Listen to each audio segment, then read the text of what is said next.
Boa tarde, então. É com muito gosto que vos apresento o Dr. Tiago Taveira Gomes, aluno de doutoramento do Departamento de Educação e Simulação Médica da Faculdade de Medicina da Universidade do Porto, que nos vamos fazer o tópico de percepção do conhecimento e avaliação subjetiva. Muito obrigado. Antes de mais, muito boa tarde a todos. O meu nome é Tiago Taveira Gomes. Em primeiro lugar, queria agradecer a possibilidade de estar aqui a falar sobre este trabalho,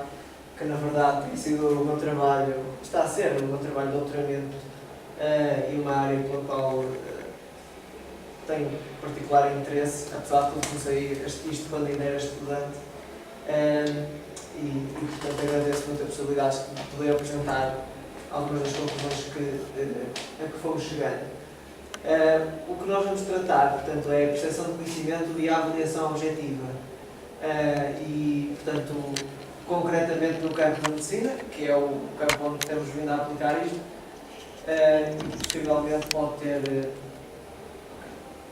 aplicação a outras áreas. Eu estou a acabar agora o meu doutoramento, sou interno de Medicina Geral e Familiar, do primeiro ano, da USF Covelo, que é lá no Porto. E entretanto, eu comecei a estudar também Engenharia da Informação na FIOP, o vermelho já não se vai ver. Portanto, para enquadrar um bocadinho o tópico que vamos falar hoje, convém começar com o conceito básico no que diz respeito à atenção médica, que se reveste de diversas particularidades, uma das quais é que se pretende que os médicos consigam, através de uma base que parte do conhecimento factual, do conhecimento puro, que consigam desenvolver de forma crítica e aplicá-lo depois na prática clínica. Isso implica não só conhecimento, mas também depois uma outra vertente, que é o desenvolvimento de competências pessoais e competências humanas, que permitam ao médico realmente fazer um bom trabalho junto dos doentes. Em 1990, George Miller criou uma framework que é a pirâmide de Miller, em que basicamente criou este sistema onde conseguimos ver que a base para conseguirmos chegar depois à parte de mostrar e de fazer realmente um trabalho como clínico depende do conhecimento. E este conhecimento, que na medicina é um conhecimento muito baseado em regras, em factos, também em relações, mas que parte sobretudo de um domínio de conhecimento factual. E por esse motivo, esta jornada que iniciamos há alguns anos tem por base tentar conseguir encontrar uma relação entre as respostas, as perguntas de escolha múltipla, as multiple choice questions, e o conhecimento, de forma a conseguirmos usar isto em diversos contextos. Outro problema que existe na medicina e que existe também noutras áreas, mas na medicina em particular, é a questão do conhecimento médico aumentar exponencialmente ao longo do tempo. Em 1990, quando se desenhou a tal pirâmide, víamos aqui, em termos de velocidade a que o conhecimento médico duplica. Em 2015, nós já vamos aqui. O que significa que em poucos anos, nos últimos anos, têm aparecido cadeiras e áreas de conhecimento que são completamente novas. Por exemplo, o DNA, que se descobriu nas décadas de 60. No tempo dos meus pais ainda não se ensinava na faculdade de medicina. Hoje em dia há várias cadeiras à volta da biologia molecular. Este problema coloca os médicos face a uma situação que é: a aprendizagem não vai ser só no contexto curricular e vai ter que perdurar ao longo do tempo. E, portanto, este conceito de lifelong learning torna-se cada vez mais relevante nesta área, já o era, mas vai necessitar de ser cada vez mais. E, portanto, uma das competências que devemos ajudar os estudantes a desenvolver no contexto da faculdade, da sua passagem na faculdade, é também a capacidade de aprenderem por sua própria autonomia, self-directed learning. Este problema permite chegar a um grande propósito, que é a educação médica contínua, que vai ser o que vai garantir com que o profissional, depois no seu contexto, no hospital, no centro de saúde, consiga ir fazendo a sua atualização de conhecimento sem necessitar por sua própria via. No entanto, a situação do conhecimento duplicante coloca grandes problemas. Primeiro, o aumento de informação que é necessário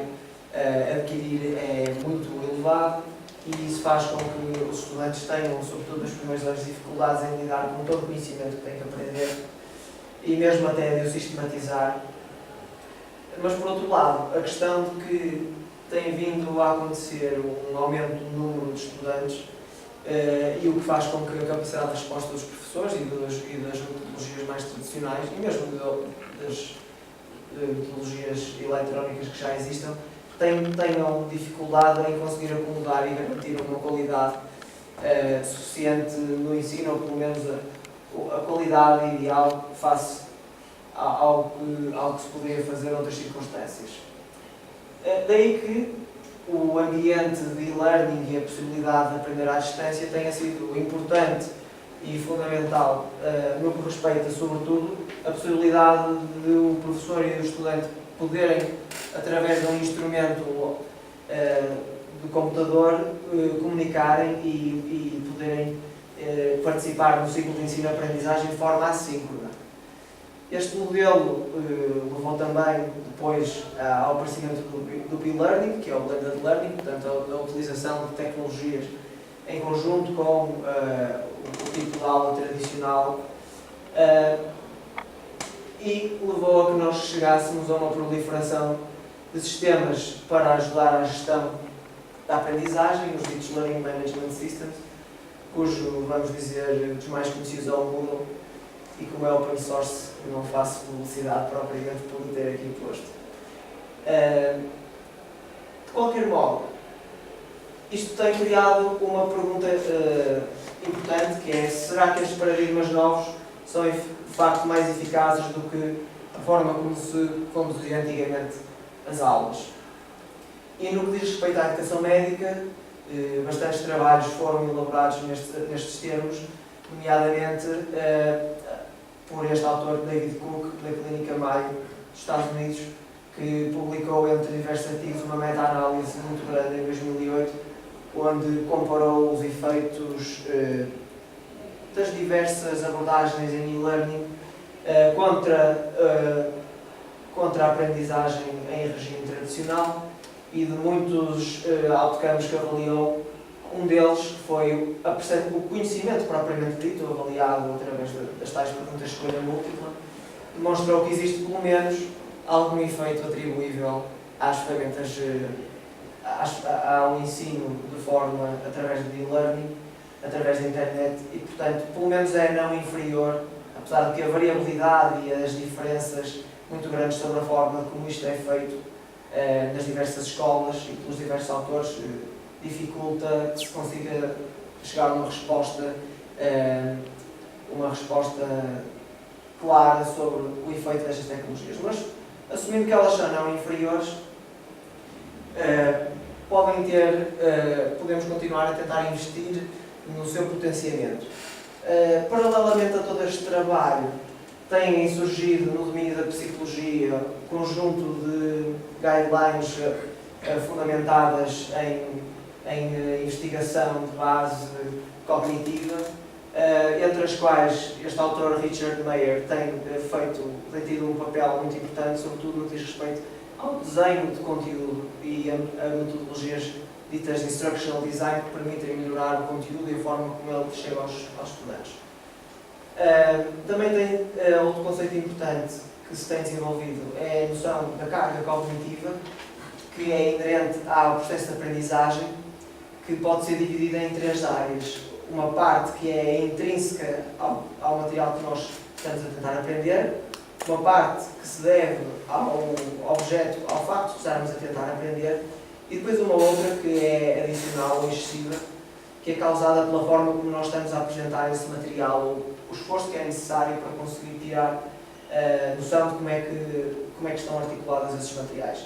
E dessas linhas de investigação têm surgido recomendações na nossa área de educação médica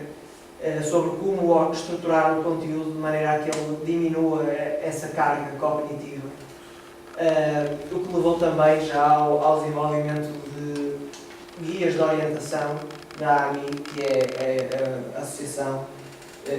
Internacional de Educação Médica, exatamente sobre como tentar estruturar o conteúdo em função deste problema e o que esperar dos diversos tipos de alunos que vão aprendendo e executando as tarefas numa primeira vez em que a carga intrínseca é mais elevada do que aquela que eles têm capacidade global de ter em memória, e depois, à medida que vão evoluindo, conseguem ter espaço, digamos, na sua memória de trabalho para conseguir acomodar, então, a possibilidade de gastar ou de refletir e de criar mecanismos que potenciem a própria aprendizagem. Outra linha importante que tem aparecido, quer dizer, já desde 1960 se investiga, é a questão da metacognição, que é pensar sobre o pensamento. E no contexto da educação médica, ou da educação em geral, que se tem debruçado sobre os judgments of learning, ou seja, o julgamento que o estudante faz sobre a aprendizagem. O exemplo paradigmático da psicologia, que tem fundamentado a maior parte dos trabalhos, são exemplos em que usamos, muito simples, com palavras de diferentes linguagens, em que usamos um target, que neste caso seriam as ilustrações, aliás, um cue, que seriam as ilustrações, e um target, que seriam estas palavras, e cuja tarefa de aprendizagem é eu conseguir, através daqui do meu cue, da maçã, lembrar-me que a palavra em inglês é apple. Isto tem permitido fundamentar muitos estudos ao longo dos últimos anos e tem permitido criar várias medidas, portanto, da percepção sobre a aprendizagem. Existem diversas, algumas mais orientadas a fazer com que o estudante tente estimar a classificação que vai ter no exame, outras a tentar estimar se recordará a resposta certa numa avaliação posterior, entre diversas outras medidas, mas o que se vinha vendo do passado era que não se encontravam grandes relações entre esta noção da avaliação subjetiva, vamos dizer assim, com a avaliação depois objetiva. No entanto, estudos mais recentes têm demonstrado que afinal não será bem assim. E a percepção da aprendizagem é muito importante para o controle do estudo por parte do estudante. E o que este estudo de Metcalfe, que é uma psicóloga americana, diz é que existe uma altura em que se a percepção da aprendizagem for bastante elevada e se o estudante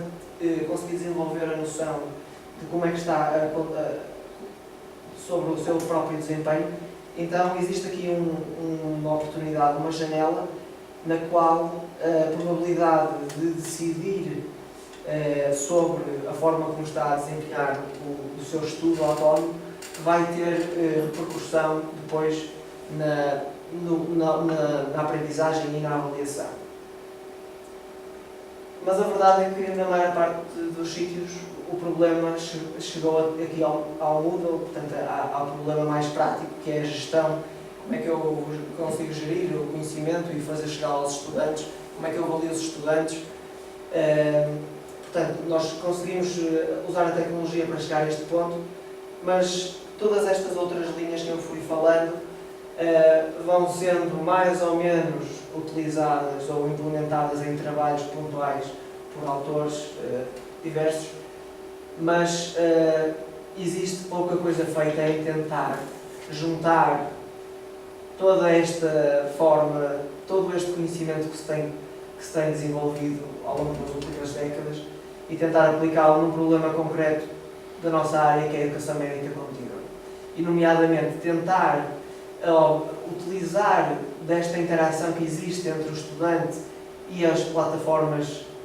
de ensino-aprendizagem que são feitas por via do sistema,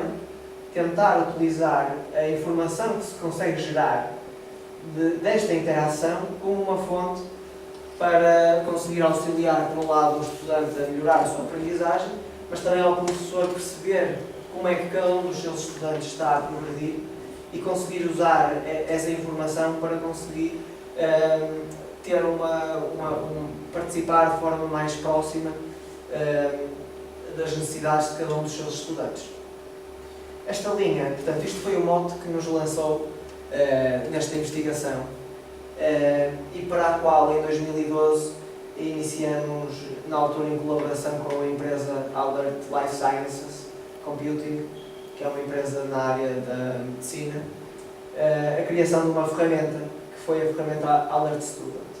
Esta ferramenta tinha como objetivo conseguir, de certo modo, dar resposta, servir como um protótipo de uma aplicação que poderia dar resposta a este tipo de problemas e que pudesse ser aplicada de forma global, pelo menos no contexto da medicina ou das ciências da saúde. Portanto, nós criamos nessa altura uma aplicação cujo slogan era Study Less, Learn Better, claramente orientado aos estudantes, portanto, com um aspecto relaxado, mas cujo objetivo era exatamente aquilo que fomos falando. Esta aplicação, de forma muito global, permitia a organização dos estudantes e dos conteúdos em grupos, depois estes grupos em cadernos, as ditas sebentas, na gíria da Faculdade de Medicina, na gíria dos estudantes. E estes cadernos depois eram agregados, resultavam da agregação de um conjunto de cartões de estudo, ditos flashcards, que tinham uma certa constituição, de uma base material, portanto, com base nos factos, com base no conhecimento factual, a tal base na educação médica, e depois questões que dizem respeito a esta base. Portanto, grupos que nós criamos, por exemplo, para as anatomias, a biologia celular, pediatria, entre outras disciplinas da faculdade, dentro de cada grupo nós conseguimos encontrar depois os tais cadernos sobre diferentes aspectos a estudar. A estrutura depois do caderno, neste caso sobre o complexo de Golgi, mostrava-nos que neste caderno são abordados 6 tópicos, tópicos muito específicos, e estes tópicos são compostos no total por 27 cartões de estudo. A ideia é, à medida que o estudante for tendo interação com o material, conseguir ter alguma noção de como é que está a ser a sua performance. E portanto, o sistema permitia a criação de conteúdo. Aqui estamos a ver, por exemplo, 3 destes cartões sobre um tema que é a bronquiolite, em que nós conseguimos ver que há uma parte de conhecimento. Aqui estamos a dizer os agentes mais frequentes da bronquiolite, que seriam estes. E depois temos aqui uma questão: quais os principais agentes etiológicos da bronquiolite? A ideia da plataforma era conseguirmos criar facilmente este material e, tendo estas perguntas agarradas a este material, rapidamente conseguirmos perceber qual o grau de conhecimento que temos sobre ele. Portanto, aqui fica logo plasmado um dos primeiros princípios de Instructional Design que fui falando, que é o princípio da segmentação, onde o princípio base da plataforma seria conseguir seccionar o material em pequenas parcelas, que depois pudessem ser agregadas de formas que fizessem sentido em cada contexto educativo, para dar resposta a perguntas ou objetivos de aprendizagem pertinentes. A plataforma implementava diversos desses princípios, e a verdade era que, para de facto conseguirmos tirar partido disto, criamos uma possibilidade de estudantes passarem a estudar através da plataforma. Então criamos um ambiente de estudo, onde aquilo que vemos é também cada um dos cartõezinhos com o conhecimento. Neste caso estamos a falar do complexo de Golgi, e neste ambiente de estudo tentamos construí-lo de forma a aumentar, a potenciar a aprendizagem ao máximo. Demos as ferramentas para poder sublinhar com diferentes cores, ferramentas para conseguir tirar notas, ferramentas para conseguir saber o tempo que estamos a gastar em cada cartão e o tempo global de sessão de estudo, ferramentas para conseguirmos saber onde é que vamos em termos do conteúdo global, ferramentas para conseguirmos filtrar os cartões em função do grau de conhecimento que nós temos. Já vamos ver como é que conseguimos saber esse grau. E, portanto, no fundo, criar aqui uma possibilidade de estudar de forma mais estruturada e com ferramentas que permitissem diminuir a tal carga cognitiva de que falei inicialmente. No final, conseguimos ter uma métrica sumária do tempo que gastamos por cartão, do tempo gasto na sessão, do número de sessões que já fizemos de estudo. Mas mais importante do que isto, era depois conseguirmos fazer a medição do conhecimento que adquirimos. E para isso, criamos um outro módulo, que era o módulo do quiz, onde o que mostrávamos era para cada um desses cartões uma pergunta de resposta aberta, que só aparecia a pergunta, e o que nós tentamos fazer é que o estudante faça um esforço para fazer a evocação da resposta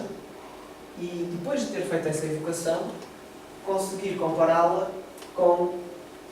portanto, o fragmento de informação desse próprio cartão. E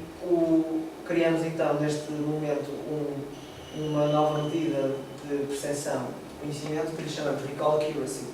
e que resulta de eu comparar a resposta que evoquei com este pedaço de conhecimento que tenho à minha frente. E depois faço aqui uma classificação em 4 graus de se eu sei tudo, se sei algumas coisas, ou só mesmo algumas, ou então se não sei nada. A ideia é eu conseguir repetir este processo para as diferentes perguntas e conseguir depois dar a volta ao material todo e, portanto, apenas através de um bloco de conteúdo e de uma pergunta aberta conseguiríamos fazer este tipo de medição. Uma das vantagens que nos pareceu na altura foi que, organizando o conteúdo em pequenos blocos, primeiro conseguimos reaproveitá-lo em diferentes contextos, mas associando uma pergunta aberta, conseguiríamos também depois fazer a avaliação múltiplas vezes sem cair no problema de ter que gerir perguntas de escolha múltipla, que são difíceis de gerir, e sem fazer com que os estudantes, ao fim de usar a pergunta de escolha múltipla 2 ou 3 vezes, soubessem que a resposta certa é a resposta 1 ou a 3, ou a que começa por A, ou a que tem a palavra X, que é uma competência que os estudantes de medicina têm particular facilidade em desenvolver. Portanto, com esta métrica, nós esperamos conseguir depois também, no final de cada uma das sessões, ver em contexto o bloquinho que dava a pergunta e o bloquinho que dava a resposta e usar esta informação para alimentar gráficos que me digam como é que eu estou a aproveitar o meu tempo nas diferentes materiais, quanto é que eu sei de cada um dos tópicos que fui estudando, ao longo do tempo como é que tem progredido a minha aprendizagem e, portanto, potenciar, do ponto de vista de estudante, ferramentas que ajudem, portanto, à metacognição e que já sabemos, como falei, que potenciam o controle do estudo. E, de forma indireta, conseguirmos, então, contribuir para o desenvolvimento, pelo menos, desta competência de self-directed learning,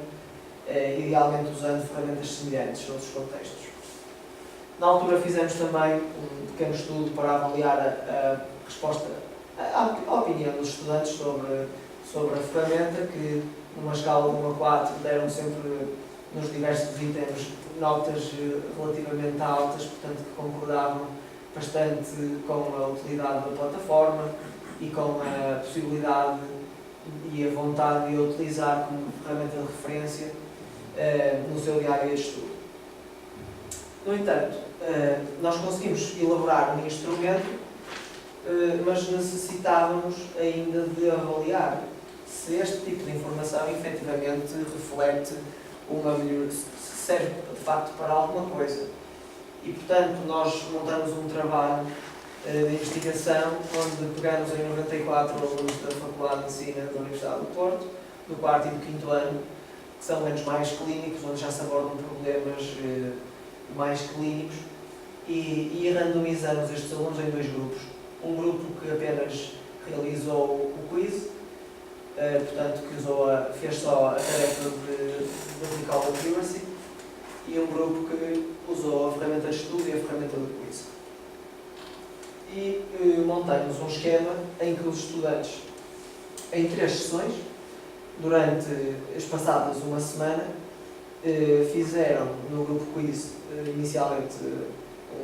preencheram alguns formulários importantes, com informação importante para os caracterizar, fizeram um quiz, na segunda sessão voltaram a fazer o quiz e na terceira sessão voltaram a fazer o quiz. Por outro lado, o grupo experimental também só fez o quiz inicialmente, mas na semana a seguir estudou e fez o quiz. E na semana a seguir estudou, fez o quiz e depois tiveram que fazer um exame surpresa com perguntas de escolha múltipla sobre o qual não tinham conhecimento que iria acontecer. E, portanto, utilizamos para fazer como material exemplificativo o complexo de Golgi, que era uma matéria já abordada só no segundo ano da faculdade e que provavelmente estaria esquecida. Portanto, das variáveis todas que tínhamos para analisar, apenas para sumariar, em relação ao quiz nós conseguíamos obter o recall accuracy, disponível nos 2 grupos. Em relação à parte de estudo, conseguimos obter o número de notas que os alunos fazem enquanto estudam, o número de sublinhados e o tempo total de estudo em cada um dos fragmentos dos tais cartões. Portanto, por aluno e por cartão e por sessão, nós conseguimos saber estas combinações. Conseguimos também saber qual é a sua percepção de conhecimento e conseguimos, aqui não se vê muito bem, mas depois conseguimos saber também qual é que vai ser a nota que vão ter no exame, porque nós estruturamos esse exame de modo a que cada pergunta correspondesse a um dos cartõezinhos que eles estudaram. Além disso, outras informações que nós colhemos tiveram que ver com os hábitos de estudo dos estudantes, neste caso, quantas horas de estudo é que eles despendiam diariamente, quais a sua média de curso e a média específica na disciplina de Biologia Celular, onde eles aprendiam o complexo de Golgi, o número de imagens que nós tínhamos em cada cartão e o número de caracteres. Com estas variáveis todas, primeiro fizemos uma análise focando apenas a questão do recall accuracy. E desta análise comparamos, portanto, o grupo controle com este grupo experimental e daí resultou um paper sobre a caracterização do conhecimento factual nos estudantes, que publicamos este ano, onde nós constatamos que os estudantes, ao longo de cada uma das sessões, portanto o que estamos a ver aqui é o recall accuracy por cada sessão, no grupo controle, à medida que fomos progredindo nas sessões, portanto a noção de conhecimento foi aumentando. Começou em 24%, ou seja, eles sabiam quase nada, depois para 33% e depois para 42%. Isto apenas tendo contacto com a ferramenta de avaliar. Portanto, se eu medir o meu recall accuracy várias vezes seguidas, de facto vou achar que sei as coisas cada vez melhor. Se eu for medindo o meu recall accuracy, mas com sessões de estudo intercaladas, a minha percepção também aumenta, mas aumenta muito mais em relação a quem apenas usou o quiz. Isto são resultados significativos, mas para ilustrar de forma mais simples, eu coloquei aqui este gráfico onde vemos que o controle tem tendência a evoluir de uma forma mais ou menos proporcional, mas que o grupo que estudou, de facto, na primeira sessão de estudo, tem aqui um salto importante em termos de percepção e na segunda sessão ainda assim consegue ter um incremento em termos da percepção da aprendizagem sobre aquilo que estudaram. Depois fomos tentar explorar quais as razões que faziam variar essa tal métrica do recall accuracy. E então fomos estudar os componentes da variância do recall accuracy para o participante, para o cartão e para as sessões. E o que nós vimos foi que, em relação ao grupo que fez o quiz, o cartão representa a principal fonte de variância, explica 34% da variância em termos da nota que atribuíram no recall accuracy. Enquanto que, em termos de grupo, do grupo que estudou, vemos que foi a sessão que explicou a maior parte da variância, cerca de 50% da melhoria, neste caso no recall accuracy, foi explicada pelo facto deles, pelas sessões, portanto, pelo número de repetições de contacto com a matéria. Deste trabalho, nós fizemos um estudo de generalização, porque percebemos que seria possível fazermos uma categorização da dificuldade do material com base nesta informação. Portanto, se nós pegássemos nos alunos que estudaram e os colocássemos, se tivéssemos por exemplo, 5 alunos, nós conseguiríamos obter graus de concordância relativamente altos sobre o recall accuracy que eles davam aos materiais. O que significa que ao fim de 1 ou 2 sessões de estudo, nós conseguiríamos obter valores relativamente bastante altos sobre a dificuldade ou a percepção de dificuldade de cada um dos cartões. Este resultado nós sugerimos que pudesse ser usado, por exemplo, para os professores, se conseguissem ter acesso a essa informação, conseguirem perceber qual a adequação do conteúdo a cada um dos grupos de estudantes que têm, porque naturalmente e na medicina acontece cada vez mais o background dos estudantes varia, porque é possível entrar com base em diferentes cadeiras. Há estudantes que entraram com base de economia, outros das ciências, etc. E, portanto, nem a forma como nós estamos a abordar e o material que nós temos para a aprendizagem pode ser, digamos, trabalhado em função, poderá eventualmente ser trabalhado em função desta resposta que nós encontramos no recall accuracy. De qualquer forma, continuamos este trabalho agora no sentido de tentar esclarecer de que modo é que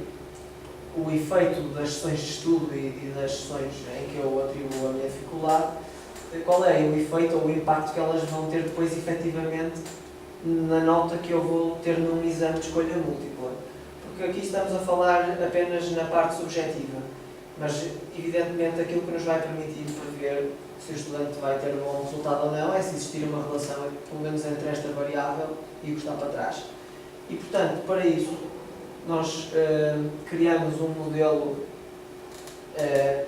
em que fomos a explorar não só as relações diretas que ocorreram entre os diferentes eventos do nosso trabalho, portanto o quiz, depois o estudo, depois o quiz, por aí fora,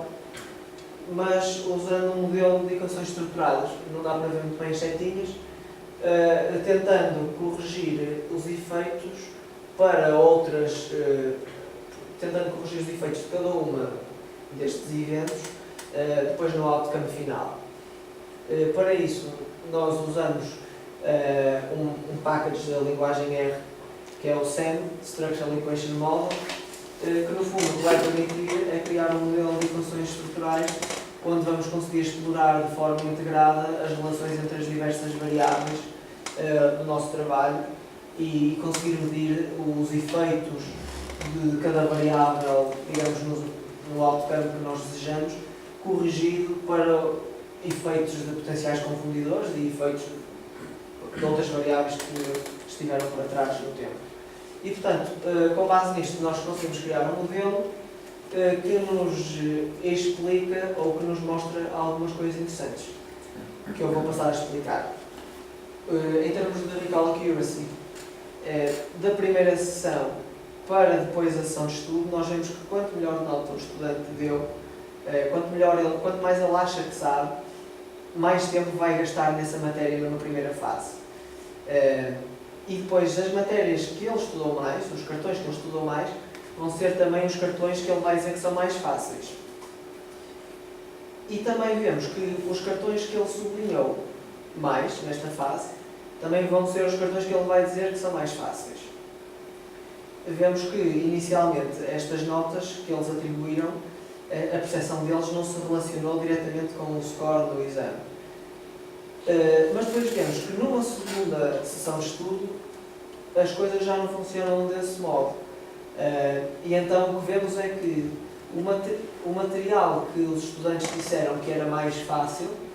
vai passar a ser um material que eles vão estudar menos tempo. E o mesmo para o tempo. Quando o material que eles disseram que era mais fácil, que estudaram mais tempo, vai ser agora o material que eles estudam menos tempo. E o material que eles estudaram menos tempo também vai ser aquele, curiosamente, mas esta relação não é significativa, nem muito forte, que vai ser o material que eles depois vão ter que dizer que têm mais dificuldades. De qualquer modo, continuamos a ter uma relação entre o tempo e a percepção, e vemos depois que a percepção também tem uma relação positiva com a nota que eles atribuem no exame. Encontramos também outras duas coisas interessantes, que são que aqui a quantidade de sublinhado tem um efeito sobre a percepção de conhecimento que é independente do tempo. Aliás, ele nem sequer parece afetar diretamente o tempo que se gasta a estudar. Isto poderá querer dizer que o próprio ato de sublinhar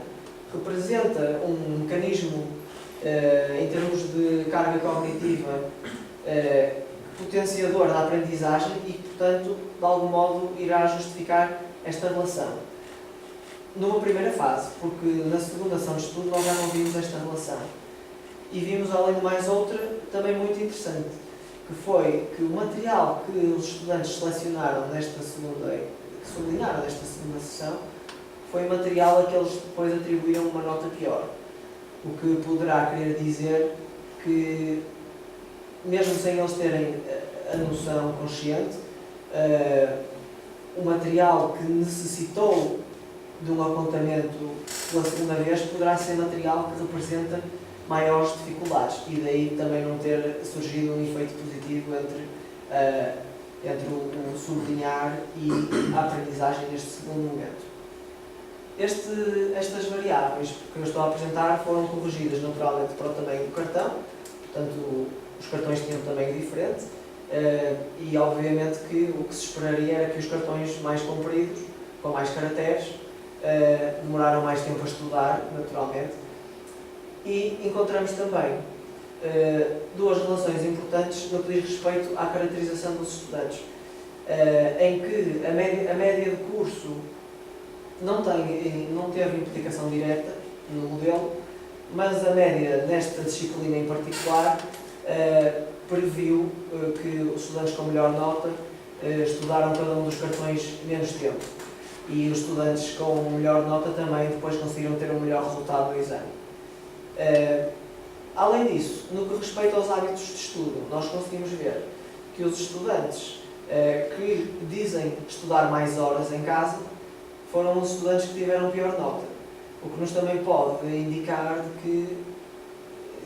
algum do esforço adicional que certos alunos podem estar a aplicar no seu processo de aprendizagem pode não ser muito eficaz e daí representar não representar um acréscimo em termos de aprendizagem, ou pode significar que existem algumas dificuldades, que esses estudantes têm mais dificuldades.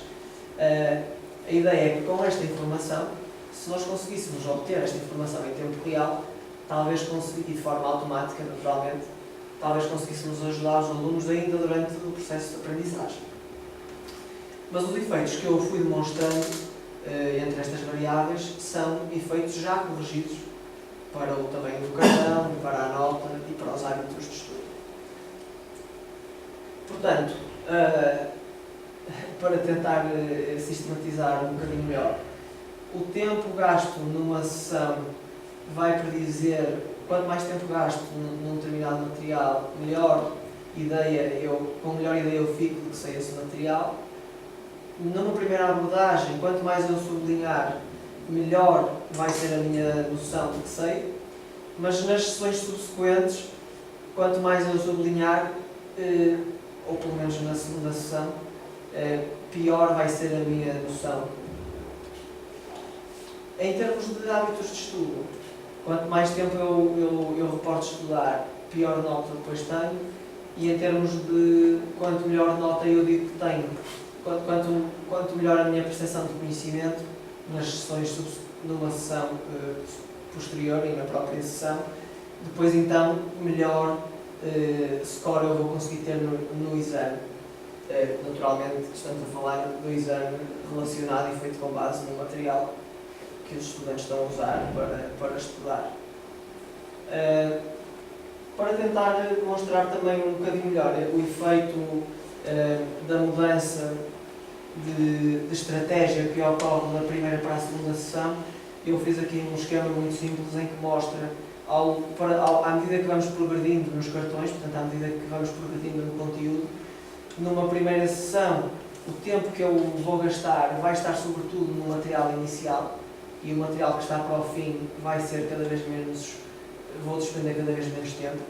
Isto é um efeito que se verifica também, sobretudo quando temos estudos deste género em que limitamos o tempo das sessões, mas que também existe independentemente dessa limitação. Numa segunda sessão, nós já vemos uma abordagem diferente, em que estes materiais do início eu já despendi neles menos tempo e eu agora comecei a gastar mais tempo nestes materiais para a frente, que pela forma como nós os tínhamos estruturado, corresponderão também aos materiais que os estudantes atribuíram a dificuldade mais alta. Portanto, digamos, o que nós tentamos, o que nós gostaríamos de atingir com este trabalho seria então potenciar, por via de uma plataforma, implementando estes tipos de ferramentas de instructional design, percepção do conhecimento através de recall accuracy e estas noções da carga cognitiva, conseguir explorar os dados que advêm da interação do aluno com o sistema através do computador para benefício do aluno. E conseguimos ver que, pelo menos num ambiente de laboratório, que foi o ambiente no qual fizemos este trabalho, estas variáveis de facto têm impacto na avaliação objetiva do estudante por via de escolhas múltiplas, em que o recall accuracy, digamos, como elemento-chave da percepção do conhecimento,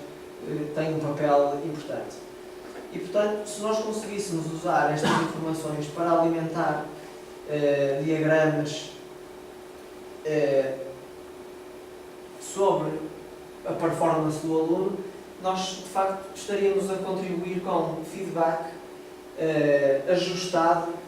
a cada estudante e que pode ser usado para obtermos uma autorregulação do estudo. E por forma indireta também irmos conseguindo criar uma lógica, junto do estudante, uma lógica de autocontrolo, através de naturalmente, inputs, sobretudo visuais, mas que auxiliam na decisão.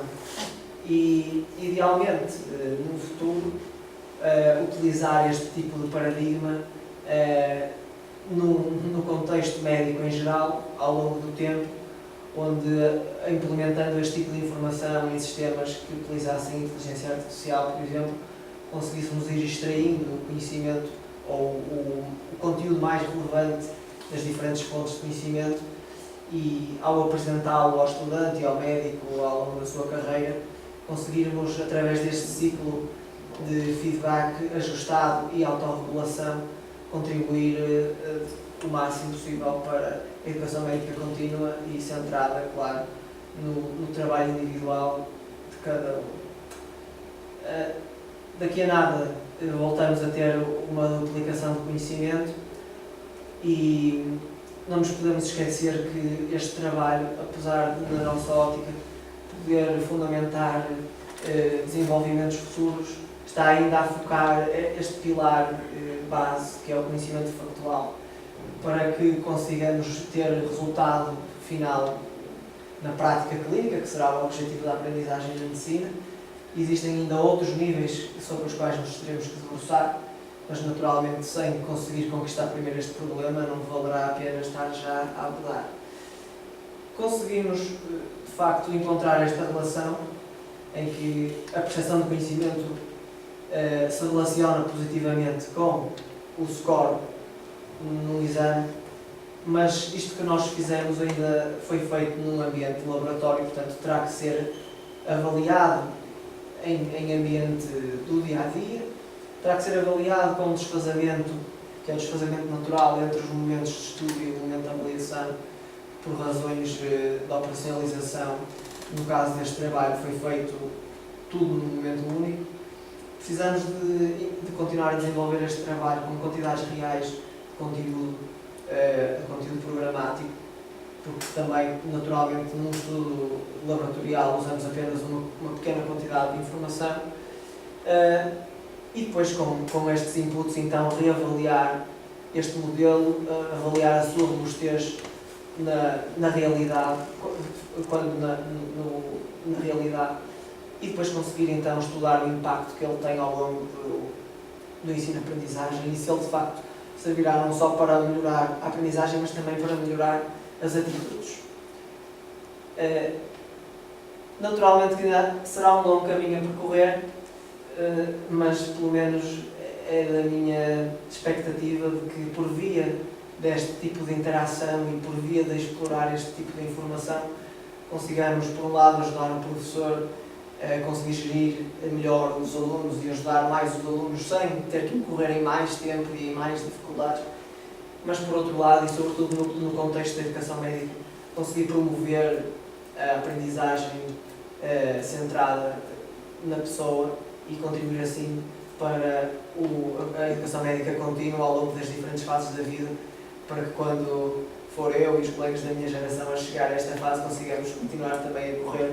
com a mesma velocidade do que aqui o atleta desta figura. E pronto, é esta a minha mensagem. Muito obrigado.